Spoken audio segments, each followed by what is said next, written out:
Good afternoon, grade 12 learners, and welcome to today's accounting class. My name is Mr. Simbi. Every Friday at this time, we do meet for accounting. It is very important that you tell your friends that the class is on. In today's class, I'm going to be focusing on VAT and the debtors age analysis. So in the previous week, I did some reconciliations. I did the creditors reconciliations. I did the debtors reconciliations. And there were certain parts of the debtors reconciliation, which is the theory part now, which is also linked to the debtors age analysis, which I'll continue to explain in today's class. All right, so here are my objectives in today's class. I'll speak to the concepts that relate to VAT. I'll also speak on how to calculate the amounts that are payable or receivable from SARS. I'll also do the debtors age analysis. What is value-added tax? So as we begin, it would be good if you have somewhere to write, so you must be taking notes, you must be writing. There's a worksheet which has already been sent to you via your teacher. So you should talk to your teacher. There is a worksheet that you must be having that we are going to do calculations from. All right. But before I get to the calculations, it is very, very important that you understand your concepts. Once you understand your concepts, it makes the calculations and the answering of theory questions much, much easier. So I'm going to be slow. I'll allow you to take notes down as I explain some of the theory that I have here. So to begin with, I'll explain what is value-added tax. Value-added tax is an indirect tax charged by a vendor on the supply of goods and all services. Now, a VAT vendor is registered for VAT. So this is who a VAT or what a VAT vendor is. It is a business or an individual that is registered for VAT and is obliged to collect VAT from their customers or clients on behalf of the South African Revenue Services, better known as SARS. Now, a registered VAT vendor can claim VAT paid on supplies or expenses needed to generate the income for the business. All right, so I'll also talk today on how it can come to a point where you can claim VAT from SARS. You see, when we do certain calculations, the question will say, calculate the VAT payable or receivable from SARS. So we're going to do certain questions that are also in line with that.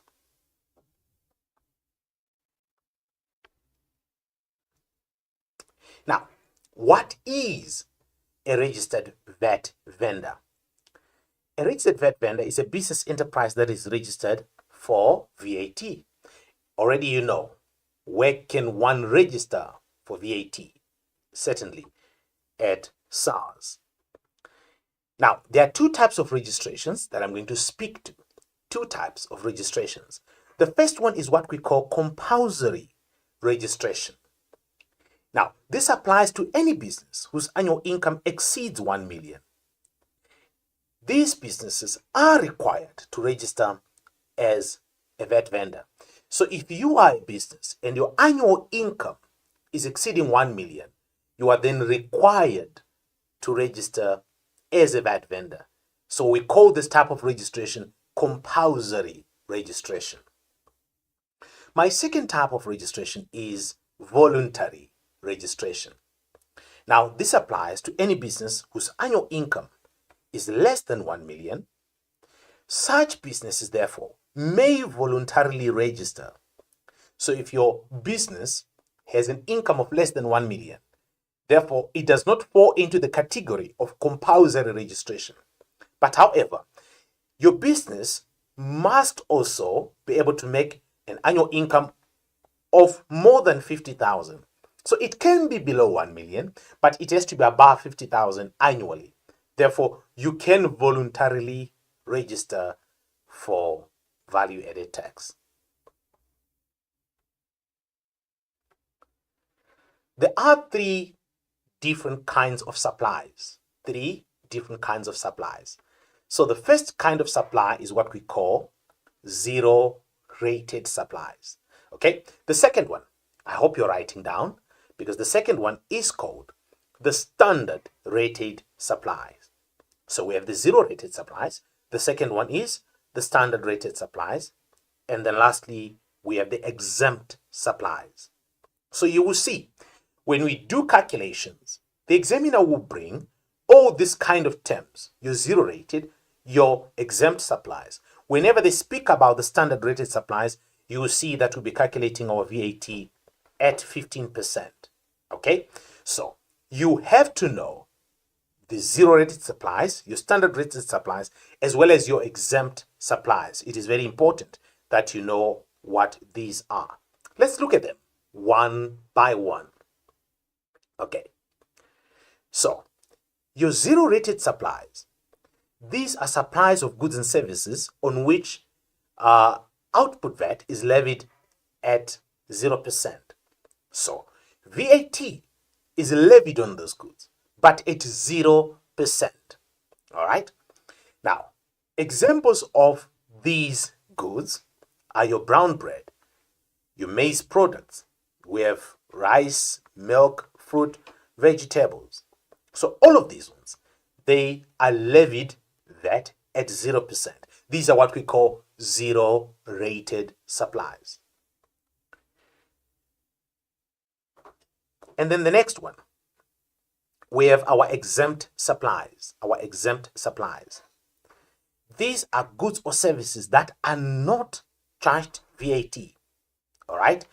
And standard rate or zero rate is not applicable to this category. So remember, we have already spoken about the zero rated. And here we're talking about exempt supplies. Okay. And then they include financial services, rental of a private residence, transportation of people in South Africa by road or rail, educational services supplied by the state, and childcare services. So these are your exempt supplies. All right. Now we're going to move on to the next aspect, which is now your standard rated supplies. Now, these are goods and services that are subject to VAT.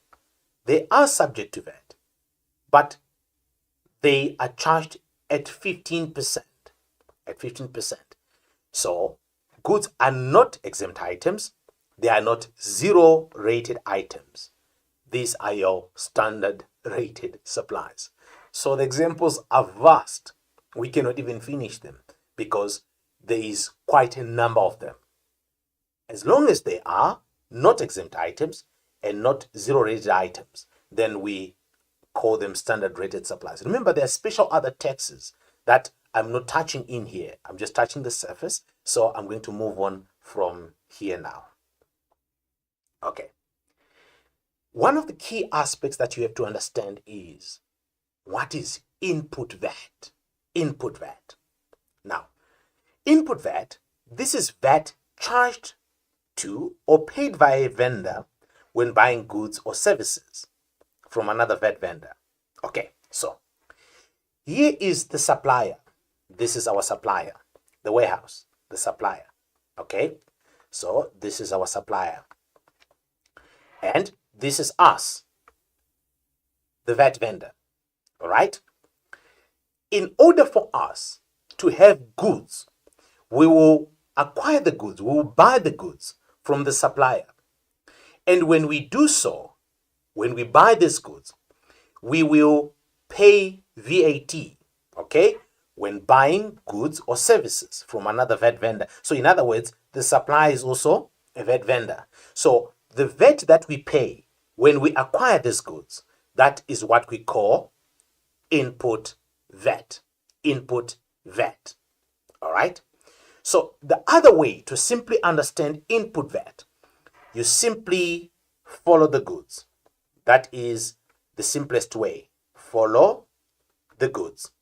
By following the goods, I'm saying you look at the direction that the goods are going. In this case, the goods are coming from the supplier and the goods are coming into the business. So, input VAT, the VAT that the vendor pays when it purchases goods or services. That is your input VAT. Can I move on to the next one now? Okay, so the next one is output VAT. What is output VAT?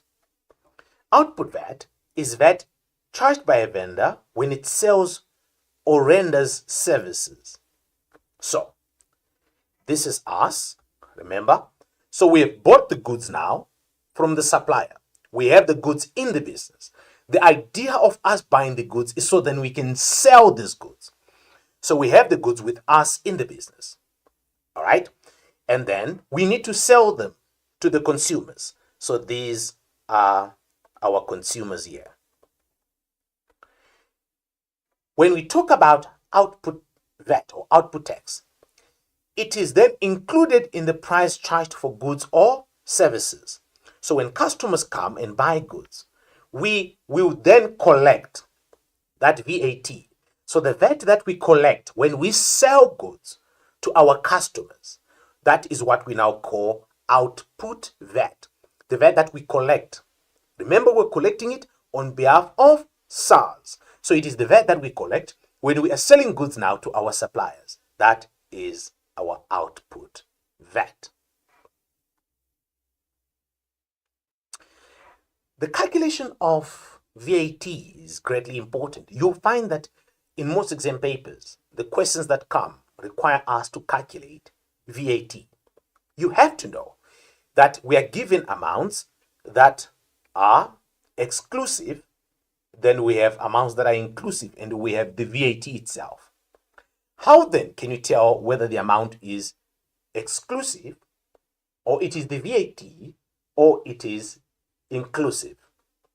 The easiest way is to know that we can have the selling price that is exclusive of VAT, and that selling price that is exclusive of VAT is 100%.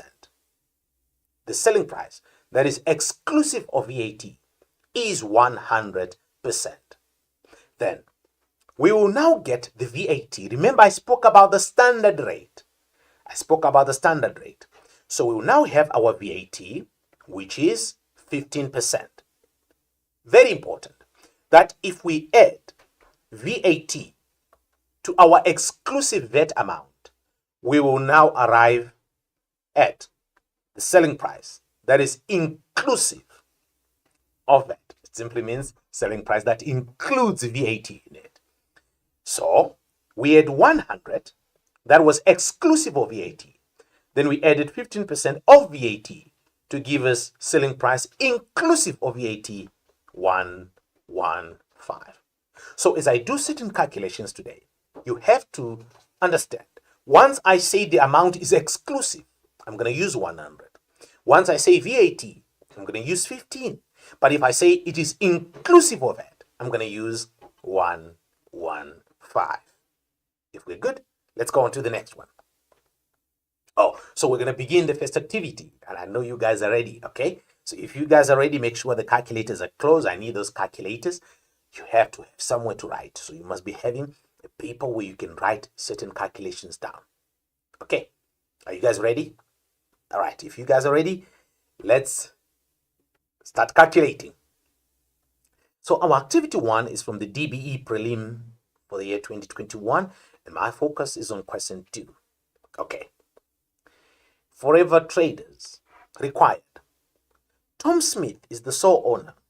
The information relate to the VAT period ended 31 August 2020. The standard VAT rate of 15% is applicable. So I know as I'm going to be doing my calculations, I'm going to be using 15%. That is the VAT that I want. Now, here's a hint that I want to give you as we prepare for the prelim. The 10 minutes reading time that you get, make sure you read everything. Remember, we read the question paper and we read it together with the answer book. So when I'm reading this, I need to see, okay, so these are the amounts that I'm given, and this is where I need to do the calculations in. Very important that you use those minutes that you're given to read the question paper and the answer book. Use them effectively.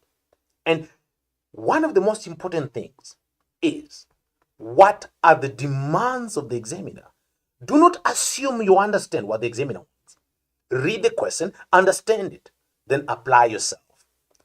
Here they say, calculate the VAT amount that is payable to SARS.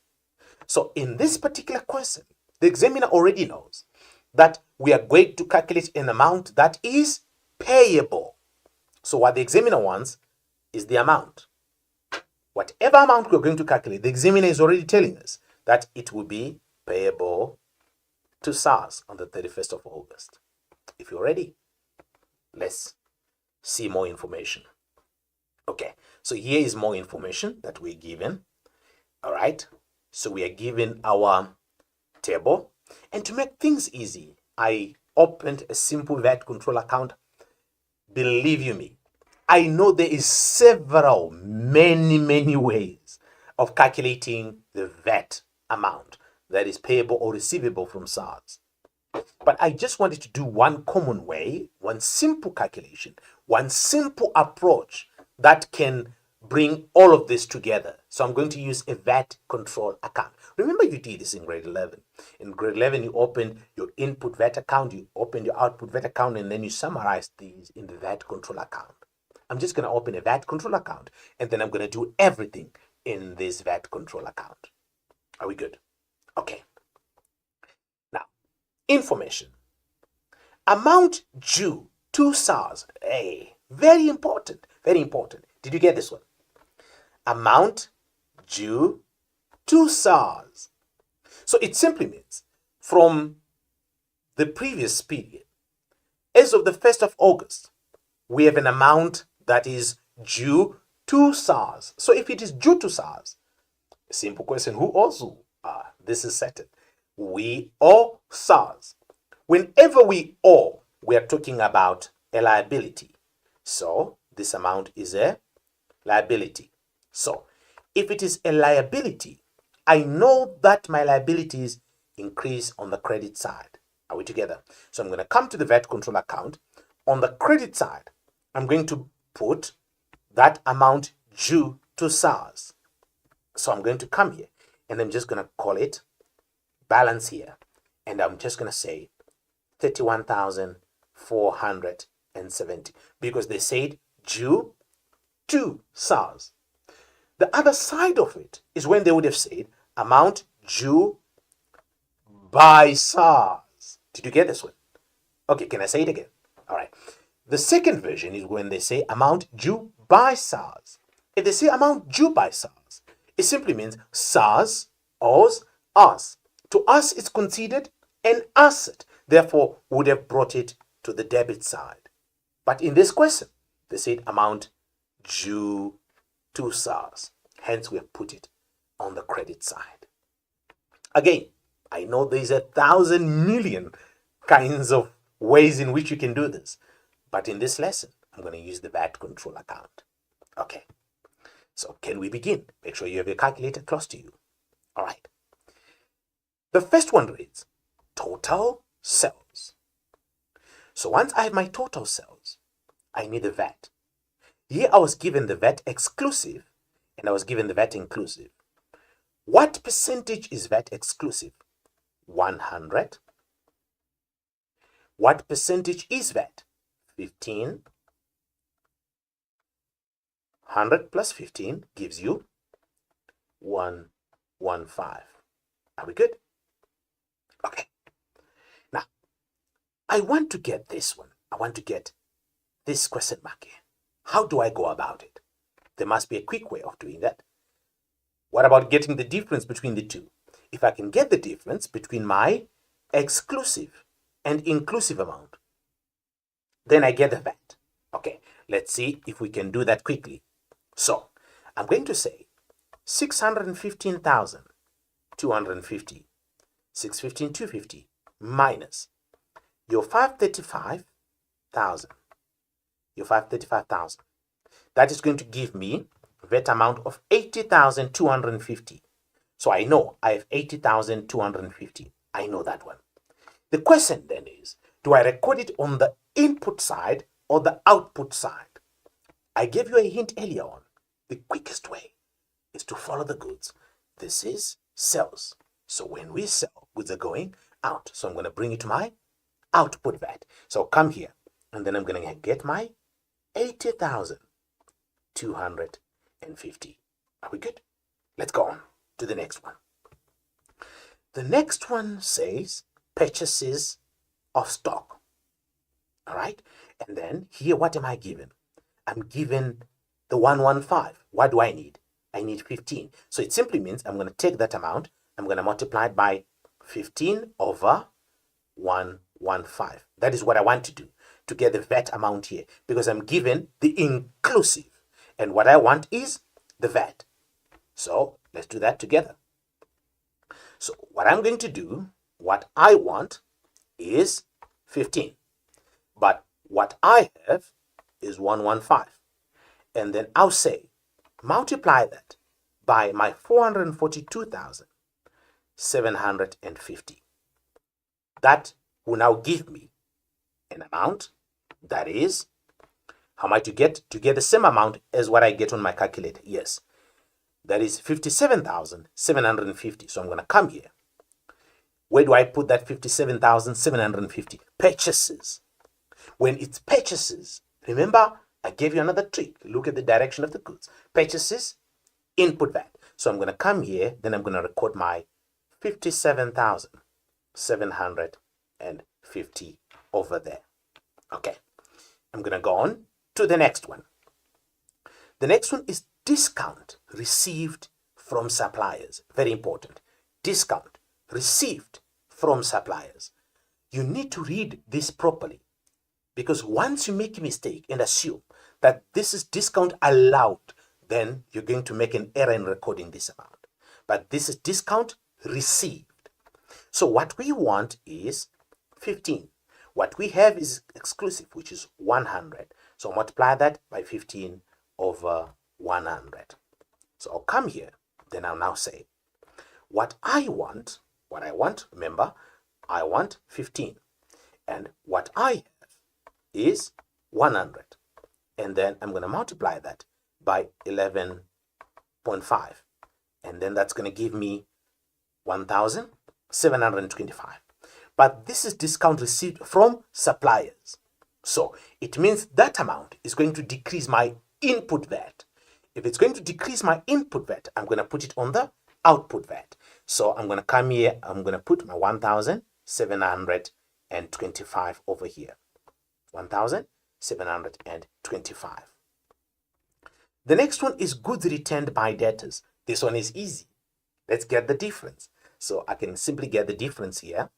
How do I do that?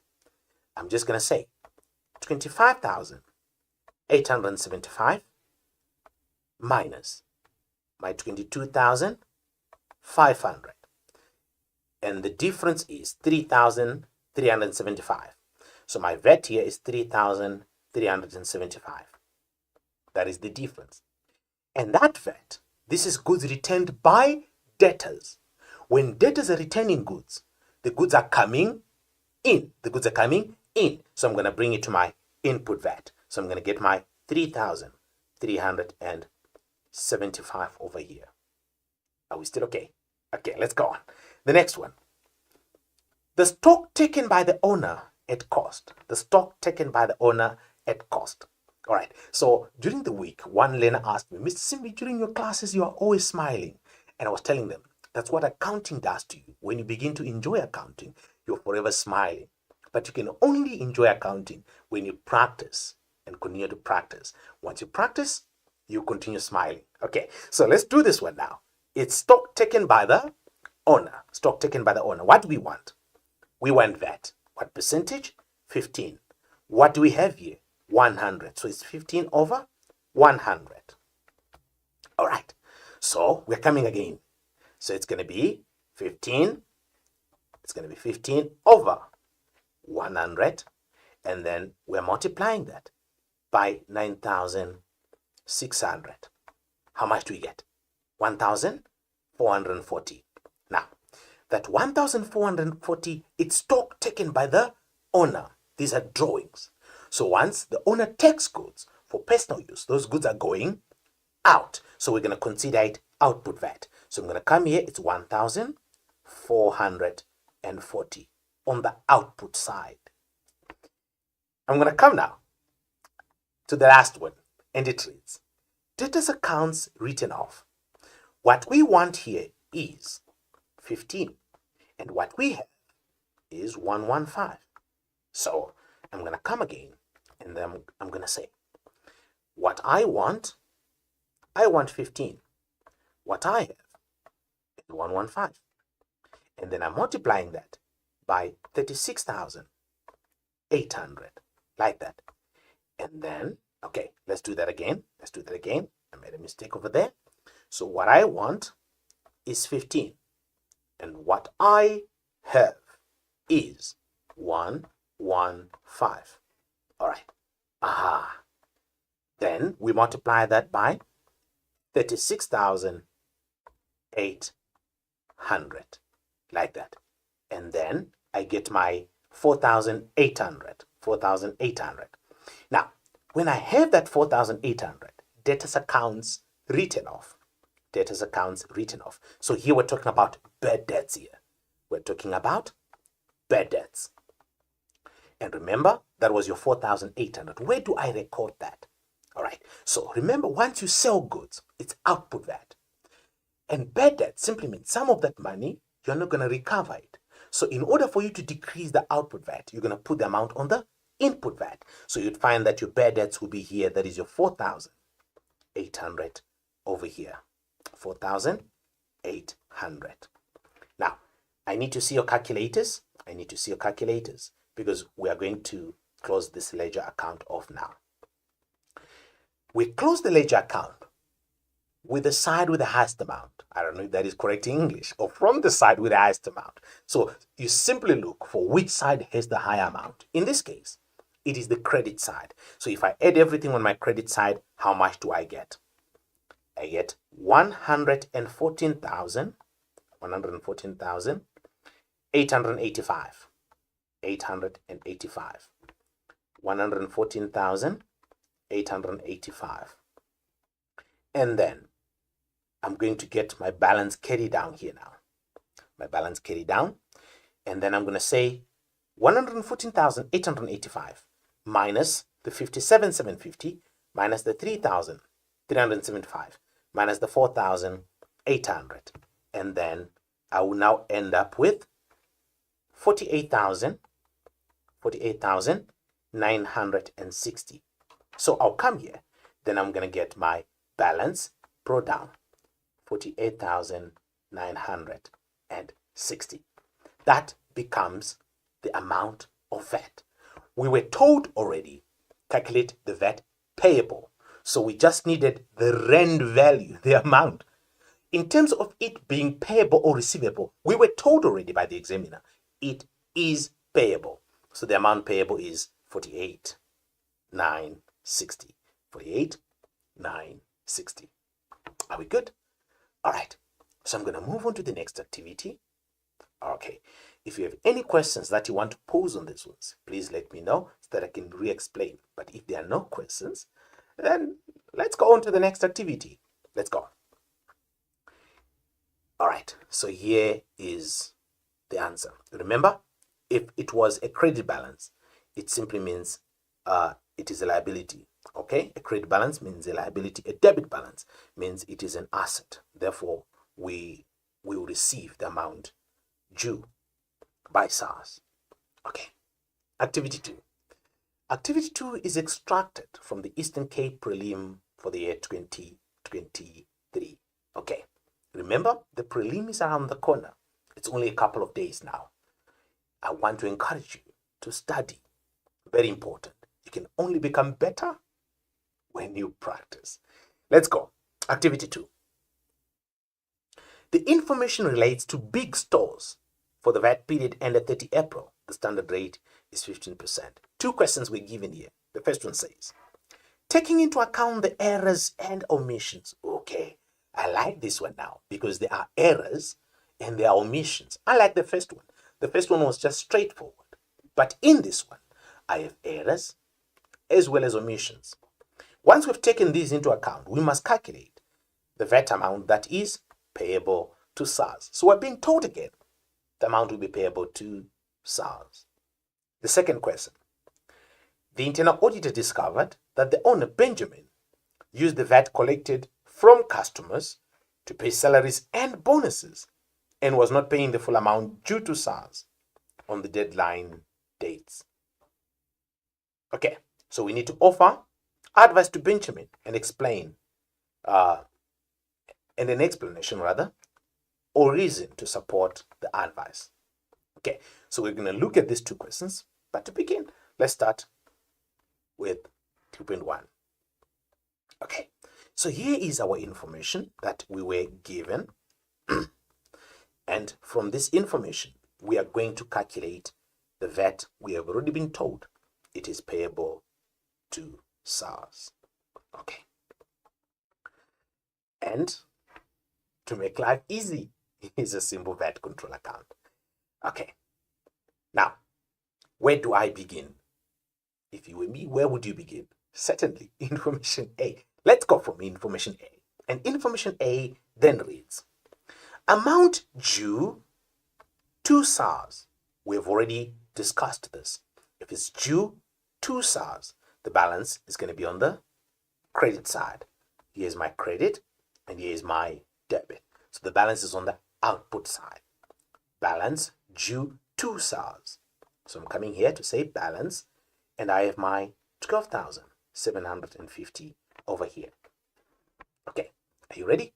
Okay, I'm going to give you time so that you can be able to write down as well. Then the next one is total sales. Do I calculate anything here? No, because I'm given an amount including VAT, and I'm given the VAT amount also. This one was a hook in the park because I was given the VAT.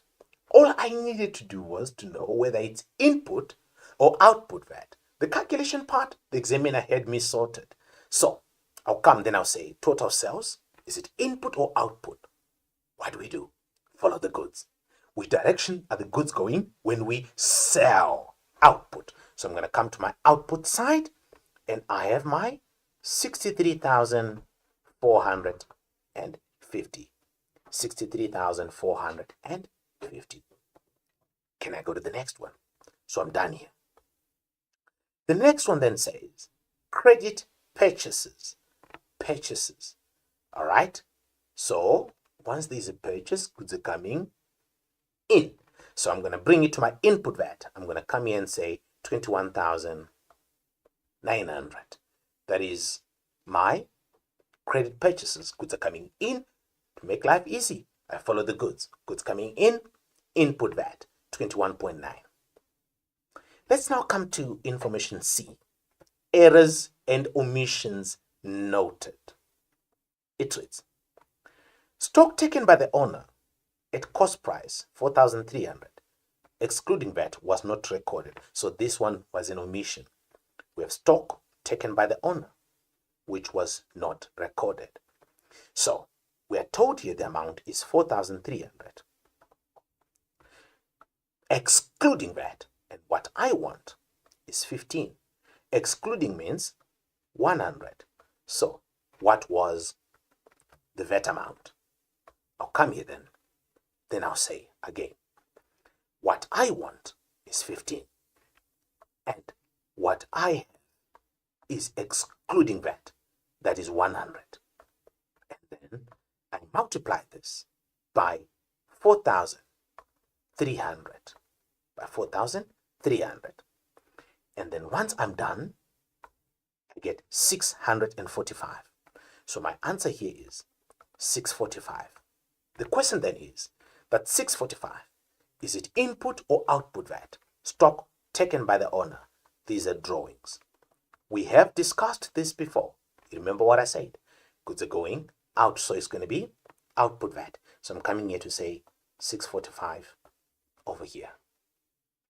Let's go on to the next one. So I'm done here. Let's come in. Certain goods with a selling price of 25,000, excluding VAT, was included in the sales amount. All right. Let's read this one again. Let's read it again nicely so we can understand. There are certain goods with a selling price of 25,000. And that amount is excluding VAT. Okay? These goods were included in the sales amount. Also, they're talking about this sales amount here. So this 25,000 is included in there. These goods should have been recorded as zero-rated items. Oh, so it means when we're given this VAT amount, in that amount, we have goods that are zero-rated. And zero-rated, we do not charge them VAT at 15%. We charge them at 0%. So I need to do that correction then. So it means I need to calculate what was the incorrect VAT that was calculated on this amount. What was the incorrect VAT? It means I'll come here, then I'll say 25,000 multiplied. I know that they had calculated it as exclusive because the amount is in here. So I'm going to say 15 over 100. Okay, so I want to see what was the VAT amount that was in there. So I'll say now, what I want is 15, and what I have is 100. And I multiply that by 25,000, and that gives me 3,750. So I'll come here, it's 3,750. They're telling me that this VAT of 3,750 was included in this 63,450. Why? Because this 25,000 was included in the 486,450. Therefore, if the 25,000 was included, when we calculated VAT to get the 63, we also included the 3,750 in there. That means my output VAT includes zero-rated items, which were calculated at 15%. So that simply means that 63,450 is incorrect. There's an error there. I have to go and subtract an amount of 3,750 because this is for zero-rated items. So if I'm to decrease an amount that is on the output, I'll decrease it by putting it on the input. So I'll come here, then I'll say 3,750 because I seek to decrease an amount on the output. Therefore, I record it in the input VAT side. So I've done this one then. All right. Let me see if I still have another one. Yes. VAT on discounts granted to debtors. Discounts granted to debtors was not recorded.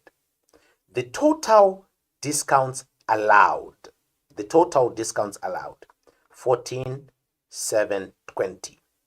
Okay, so this is the total discounts allowed. In other words, here we're dealing with a VAT inclusive amount. So here we're dealing with a VAT inclusive amount. So what I want is that VAT. So it's going to be 15 over 115. And then I want now to know the VAT on the discounts that was not recorded. So if I'm to do that, I'm saying what I want is 15. What I have is 115. And I'm going to multiply that by the 14,720. And then I'm going to get my 1,920. So here it's 1,920. Now, discounts granted to debtors. When we sell goods on credit, output VAT. Once we allow discount, we seek to decrease that output amount. So discounts allowed to debtors comes to the input side. So I'll come here, then I'll say 1,920 over there. Now, let's totalize this. I'm going to add, again, side with the highest amount. Which side is the highest amount here? The credit side. So I'm going to get here my 76,000 845. So here I get my 76,845. And then I'll now say 76,845 minus 21.9 minus 3,750 minus 1,920. What is my balance here? And then I'm going to get my 49,275. So I come here, it's 49,275. So here it's balance brought down. 49,275. That becomes the VAT that is payable to SARS. Payable to SARS. 49,275. Okay, do you have any questions before I can go on? No questions. Okay, so let me go to the theory question then. And then that question says, the internal auditor discovered that the owner Benjamin used the VAT collected from customers to pay salaries and bonuses and was not paying the full amount due to SARS on the deadline dates. Offer one point of advice to Benjamin as well as an explanation or reason to support the advice. Okay, now what Benjamin must do is to keep separate records for the VAT and pay this on time. All right, the reason is because the VAT is collected on behalf of SARS. Remember, we are a VAT vendor, so we're an agent of SARS. Okay, the next advice that I would give is Benjamin should not use VAT money as a business cash resource. Why I would give him such advice, the reason is the money does not belong to the business. All right, so he should not pay business expenses using the VAT amount that must be paid over to SARS. All right, and then the next one is that he must budget for business expenses and manage the liquidity with funds end. All right, so he must be able to pay his business expenses from what he has generated from his business operations. The reason is, if he does not do that, he's likely to run into more liquidity problems.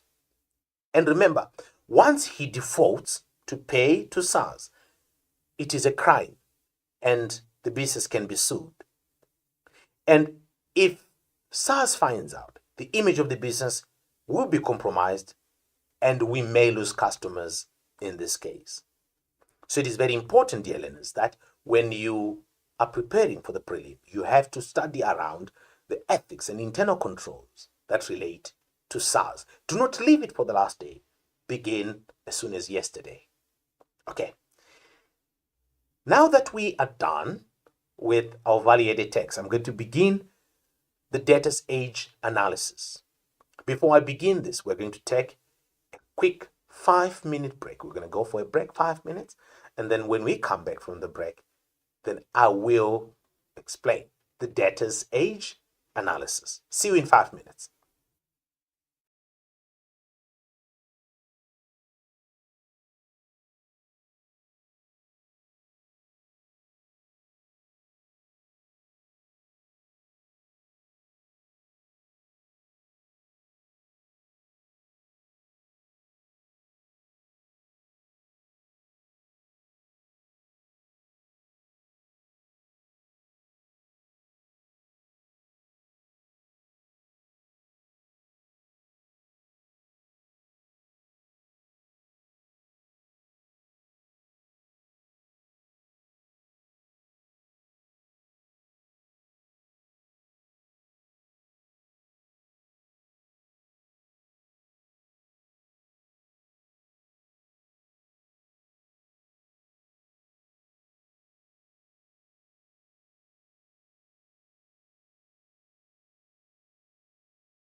Welcome back, dear learners.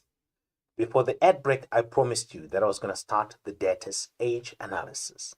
Okay, so let's begin. The debtor's age analysis is a tool used to manage the outstanding debts and identify debtors who do not comply with the credit agreement. Okay, so this is what the debtor's age analysis is about. It displays a breakdown of debtors' accounts balances for each specified period for selected debtors' accounts or a range of selected debtors' accounts. The debtor's age analysis is useful for credit control. It helps a business to anticipate any future cash flow problems. Now, we have an individual called the debtor's clerk. All right, the debtor's clerk. Other terms we call him or call her the debtor's credit controller. And this is what the debtor's clerk is responsible for.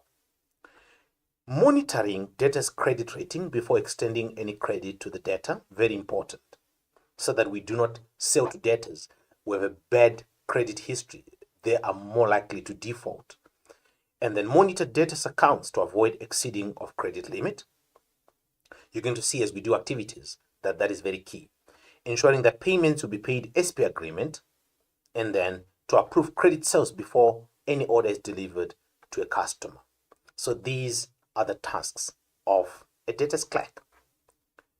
When we analyze debtors, we will look at the following. Number one, problems reflected by the debtor's age analysis will be, number one, slow payers. So you're going to have debtors that are slow payers, debtors that exceed the credit limits, and when we continue to sell to defaulting debtors. So these are some of the problems that we're going to see. Okay. And then internal control measures or action can be taken against problems identified. Okay. And then we also calculate the percentage of outstanding debtors. I'm going to do this with you today. We'll also identify figures and court names of debtors when responding to exam questions.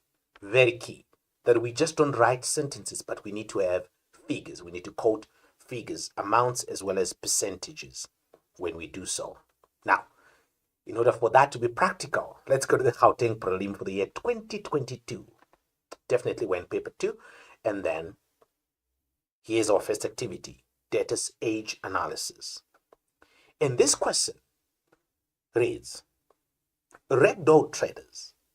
The age analysis below is extracted from the records of ragdoll traders for the month of April, the year 2022. Required. So here I have 3 questions. How does the preparation of the age analysis help identify 2 problems that are shown in the age analysis, as well as the owner ragdoll is not happy with the control of debtors, provide a calculation. So we're going to do all of this. Now, to begin, we need to know the information. And here is the debtor's age analysis. Okay, so what we are given is 4 debtors. We have F. Dawood, G. Kramer, J. Boozer, and B. Kempfer. So these are our 4 debtors. All right. How does the preparation of a debtor's age analysis assist the business in controlling their debtors? So this was the first question in this particular activity. All right, if you're ready, here are the answers. Number 1, the debtor's age analysis helps to identify debtors who do not comply with credit terms. Okay, so it assists the business to avoid selling to defaulting debtors. So if you are defaulting, once we see you on our debtor's age analysis, then we will not sell goods to you. Once you appear on our debtor's age, and then we see, okay, you are not paying on time, therefore we consider you defaulting and will stop selling goods to you.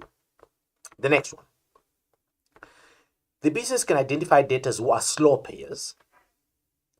So that means you're not complying to credit terms. And then it can identify debtors whom legal action is to be taken, to identify debtors to be handed over to debt collectors. So once a debtor is continuously defaulting, Therefore, we consider handing them over to debt collectors. It can assist in ensuring debts are collected timelessly. Okay, so it assists in ensuring that debts are collected timelessly. To understand, on average, how quickly your debtors are paying the business. To identify debtors who should be charged interest. Remember, debtors who are slow payers and defaulting, we charge them interest, penalty fees. And those who should be given discount. So we do this for those who settle their accounts early on time. And to identify debtors whose credit limit should be increased. So this applies to debtors who are complying to credit terms. Okay.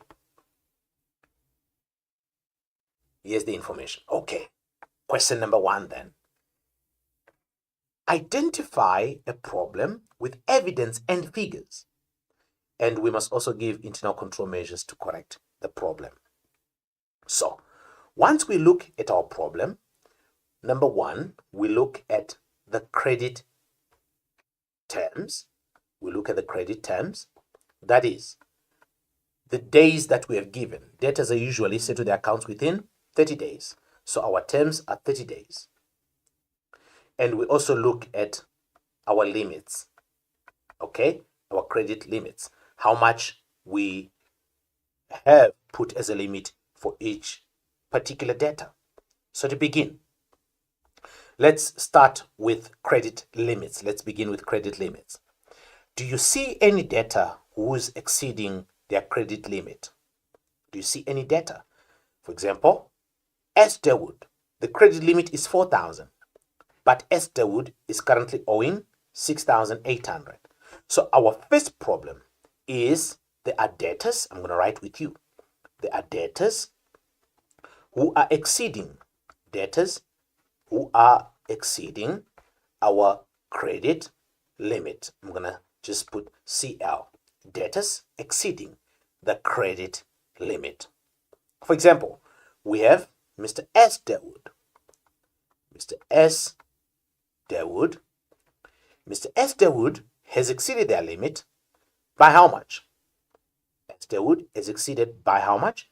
The limit is 4,000, but they're currently owing 6,800. So they've exceeded by 2,800. That is the difference between the 4,000 and the 6,800. So they've exceeded the credit limit by 2,800. Someone would have wanted to show this differently, all right? But this would be one of the simplest ways, okay? They've exceeded their credit limit by 2,800. Okay, do I have another one? Let's come to, the other one would be B. Kempfer. You can see B. Kempfer over here.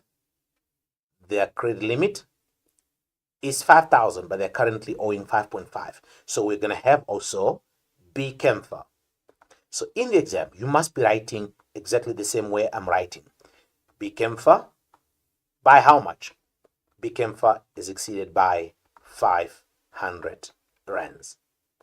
What internal control measures do we put in place now to correct the problem? Number 1, you must not sell. Do not sell to debtors. Do not sell to debtors. You must not sell to debtors who exceed their credit limits.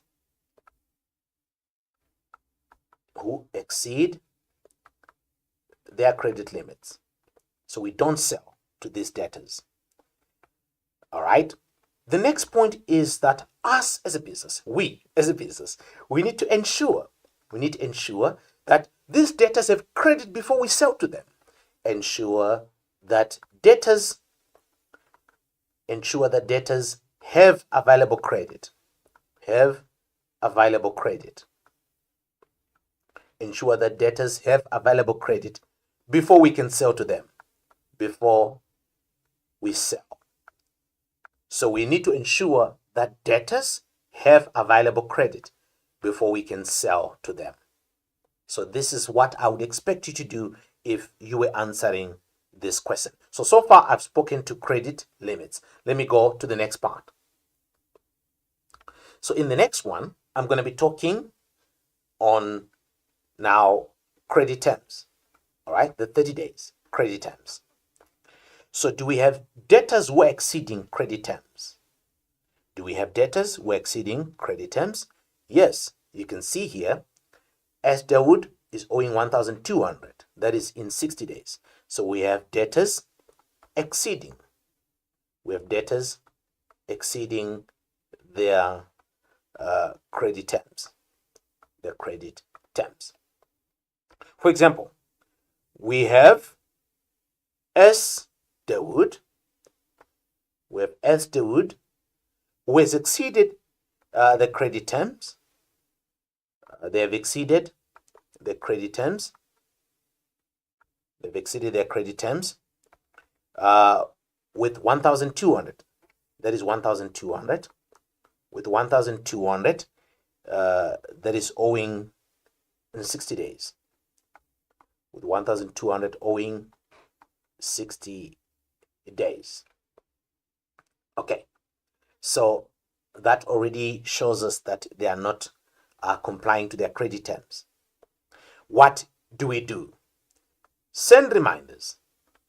Number one, we send reminders to our debtors. Send statements. Send monthly statements. We send monthly statements. Okay, let's look for another debtor. Do we have another one again that is not complying to credit terms? Yes, you can see B. Kempfer here. B. Kempfer has 2.1 and 2.4. Already that is 4,500. That is exceeded. All right. So he has 4,500 that is already exceeded. So we'll come here, then we say B. Kempfer is exceeded the credit terms. Now 4,500. 4,500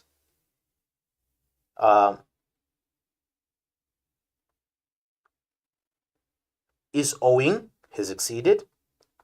So the 4,500 is exceeded the 30 days. 4,500 has exceeded the 30 days. There is another way you can show this as a percentage as well. All right. So in other words, you are simply taking the amount that is owing, that is your 4,500, and then you divide it by the entire debt. All right. The entire debt is 5,500. And then you multiply that, and then you get a percentage. Okay. You get a percentage. So you would simply say that is the 4.5, and then you divide it by the 5.5. Okay. And then you multiply this by 100. Okay. You multiply this by 100. You multiply this by 100, and then you get 81%. Okay. So you see that 81% of his debt is already exceeded. 81% of his debt has already exceeded. And then what else do? You also offer early settlement discount. Offer early settlement discount. You offer early settlement discount. You give discount so that they pay early. Okay. The other thing that you can do is to send letters of demand. That is the other thing you can do, to send letters of demand to these debtors. All right. Let's move on to the next one. So we did cover two problems that we covered so far. Then the next question says, the owner of Ragdoll Traders is not happy with the control of debtors. Provide a calculation to justify his concern. Okay, so he's not happy with the control of debtors. We want to provide a calculation to justify his concern. We want to know how much is owing beyond the credit terms of 30 days. We have the 1.2, the 2.1, and the 2.4. So if we add these amounts, we will say 1,200 plus 2,100 plus 2,400. That's going to give us 5,700. So 5,700 has exceeded the credit terms of 30 days.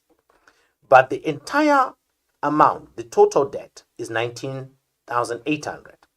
So I'll come then I'll say the amount that is exceeded, then I'll divide that by 19,800, the full debt.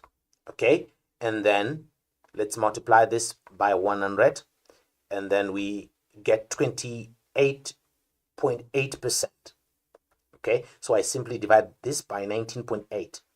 I multiply this by 100, and then I got 28.8%.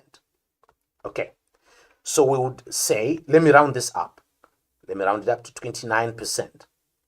So I can then say 29% of debtors, 29% of debtors, 29% of debtors are not complying to our credit terms. 29% of debtors have exceeded. 29% of debtors have exceeded the 30 days credit terms. What that means is only 71%, all right? 71% of debtors are complying. 71% of debtors are complying to credit terms. Okay. 71% of debtors are the ones who are complying to our credit terms. So this is why he is concerned. 71% is complying. 29% not complying at all. Okay. I'm going to move on to the next one. The next one is activity number 2. Activity number 2. This is from the NSC November 2021. NSC November 2021. And it says, Zigzag Trader sells ladies' clothing on credit. Debtors are allowed a credit term of 30 days to settle their accounts. Required. Provide two documents that Zigzag Traders will need from potential debtors before they'll allow them to open accounts. All right. Second question. Explain 3 different problems highlighted. Okay. And then provide 2 points to support the internal auditor's concern that Susan's job description could lead to potential fraud. So we're going to look into that one. Okay. So this is a part that was left out in the previous week when I did the debtors reconciliation. Okay. The following age analysis was compiled, and then here is the information that we're given. And then provide 2 documents that Zigzag Traders will need. The first one, identity document. Second one, salary advice, that is proof of income or proof of registration, that is if you are a student. Proof of residence, that is the municipal bill or statement or resident. This is to show your residential address. References, we're talking about your credit history to see if you are not listed on the credit bureau. And we're talking about your credit score and your income tax certificate. We also need a bank statement, that is the 3 months, and some shops do require the police clearance record to see if you have any criminal record. Okay. I'm going to move on to the next question. Explain 3 different problems highlighted by the debtor's age analysis. Provide the name of a debtor and the figures in each case. All right. So we're going to start. We're going to make this easy. We now know what to do. So let's see if we can start with problem number 1. 3 different problems highlighted by the age analysis, and we provide names.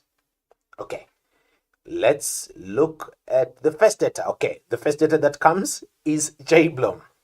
All right, let's look at J. Blom. What is the problem with J. Blom? J. Blom is not complying. J. Blom is not complying with our credit terms. Remember, we're just saying CT. Not complying with credit terms. Not complying with credit terms. In other words, J. Blom would be our slow payer. You'll be our slow payer. All right. How do we know that? Because J. Bloom, remember, we need a name. Because J. Bloom, remember here they say name of a debtor. J. Bloom has a debt of J. Bloom 20,000. There's 20,000 here by J. Bloom, which he has exceeded, the 30 days credit terms. Okay, that is that 20,000. And then that is the first point. We can look at another point to say, apart from J. Bloom, we also have other debtors here. You see that? Other debtors. And these other debtors, they've also exceeded. They are not complying. All right? So we can say, apart from saying other debtors, we can say, because you also have all much here. We also have all much. So we can say we have debtors that are not complying with credit terms, and the amount that they are not complying with, if you add this, it's going to give us, so let me say we have debtors not complying with credit terms. All right, and these debtors, if I add 50 and 16, that is going to give me 66,000. So 66,864 is overdue. All right, that shows us that we have a problem. All right, and if you want to show that as a percentage, you say 21% plus 7%. That is going to give you 28%. So 28% of our debtors are not complying. 28% of debtors are not complying to the credit terms. All right, let me move to problem number 2. Problem number 2 that we see here. Problem number 2 is problem number 2. So far we've spoken about credit terms. So the next problem that we're going to move to is credit limits. So do we have debtors who are exceeding? Do we have debtors who are exceeding our credit limits? Do we have debtors that are exceeding credit limits? Where do we look? So we look here, the credit limit of 52, the balance is 48, so J. Bloom no. ZP is 22,000 and the balance is 29. So we found our debtor. It's ZP. ZP has exceeded. ZP has exceeded her credit limit. Has exceeded a credit limit of 22,000. Of 22,000. By how much? By 7,000. By 7,000. Remember, is now owing 29,000. Is now owing 29,000. Okay, so this is the other problem. Okay, and then lastly, the third problem. The third problem that we see. All right. So you see that we are not managing our debtors well. If you look at a debtor like Omach, Omach has not complied with the credit terms of 30 days because he has 4,000 which is exceeded. Yet still we have sold goods to Omach of 2,000. All right. So it means here there is poor control over debtors. Our other problem is poor control over debtors. Poor control of debtors. Because we have a debtor like Omach. Who has a current purchase.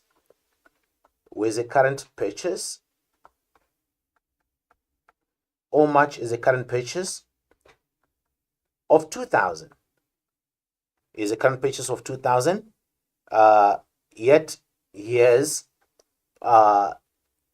exceeded the credit terms of 30 days, as he owes 4,000. That is exceeded. Okay, so we are not controlling our debtors properly. Let me move on to the last part of this particular question. It says, provide 2 points to support the internal auditor's concern that Susan's job description could lead to potential fraud. And we now need to see what exactly is Susan doing. Susan is responsible for collecting cash from customers who choose to pay this way. And Susan also receives goods returned and issues credit notes to customers who return the goods. Now, the internal auditor is not happy with Susan's job description, as he feels it has potential for fraud, which could lead to loss of cash and trading stock. Okay, so now the question is, provide 2 points to support the internal auditor's concern. Now, here are the answers. Number 1, Susan has too many related functions that she's performing. Okay, this could compromise on efficiency. That means the job may not be done to satisfaction. Second point, the lack of supervision could lead to negligence, and we can also have problems of rolling over of cash. There can be theft in this case. Since there is no authorization for returns, opportunity for fraud is available. And then she may not apply the returns policy effectively, as she is doing all these tasks alone. There is no continuity of tasks because there is only one person doing the tasks. The tasks may not get done as she has many responsibilities. This may create a lag behind if Susan is on leave or absent. And then cash can easily be stolen, especially if you are not using EFT payments or credit cards. Remember, she is also collecting cash. So that is a major concern for the internal auditor. Okay. Can I go on to the next and the very last activity for the day? Activity 3. Activity 3 is from the Free State Prelim for the year 2023, and my focus is on question 1. Grassy traders. You are provided with information concerning internal control over the debtors of grassy traders. Study the given account of Tandimoy in the debtors ledger of grassy traders. Identify 3 internal control problems relating to the management of the account of debtor Tandimoy. Quote figures for each problem. Okay, let's see. Here is the statement. So in this case, we are no longer dealing with 3 or 5 debtors. We are only dealing with 1 debtor, and this debtor is Tandimoy. Okay, so let's look. Problem number 1. What is our problem number 1? We always look at our credit. Let's look first at our credit terms. Okay, what is our credit terms? 5% of discount paid within 30 days of the statement of date. All right, so we know our credit terms are 30 days. All right, and then are they complying with these credit terms?